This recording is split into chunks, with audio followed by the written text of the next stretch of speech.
अस्सलामुअलैकुम दोस्तों, मेरा नाम है आमिर रज़ा और आज हम फिर आपके लिए एक नई इन्फॉर्मेशन लेकर हाज़िर हुए हैं जो कि है एमिग्रेशन के नए कवानीन के मतलब।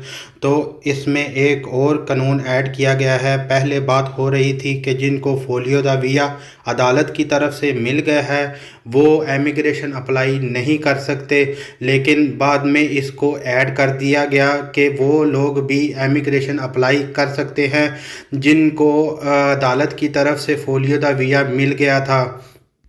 इसका तरीक़ेकार कुछ ये होगा कि आप दोबारा अपने वकील से जो केस रीओपन की दरख्वास्त दायर करवाएंगे अदालत में, और जो फोलियो वो आपको बना कर देगा उस पर आप एमिग्रेशन अप्लाई कर सकेंगे। याद रहे कि जो केस आपने दोबारा रीओपन किया है उसकी डेट का वेट नहीं करना है। जैसे ही वो फोलियो वकील आपको बना कर देता है तो आप इस एमिग्रेशन में हिस्सा ले सकेंगे।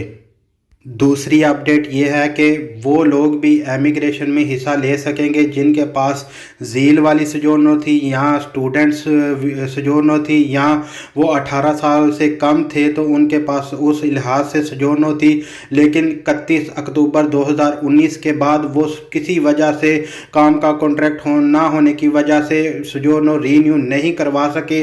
तो उनके लिए गवर्नमेंट ने ये अपॉर्चुनिटी रखी है कि वो बग़ैर कॉन्ट्रैक्ट के सजोनो दोबारा रीन्यू करवा सकेंगे। उनको एक 6 महीने की चिरकार सजोनो मिलेगी जिस पर उन्होंने काम ढूंढना होगा और फिर उसके बाद वो रीन्यू करवा सकेंगे साल या 2 साल वाली सजोनो पर।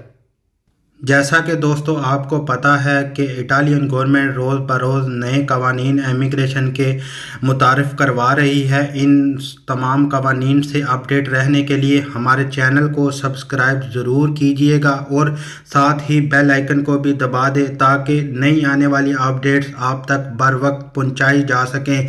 इसके साथ ही हमें इजाज़त दीजिए। अल्लाह आप सबका हामी और नासिर हो। अल्लाह हाफिज़।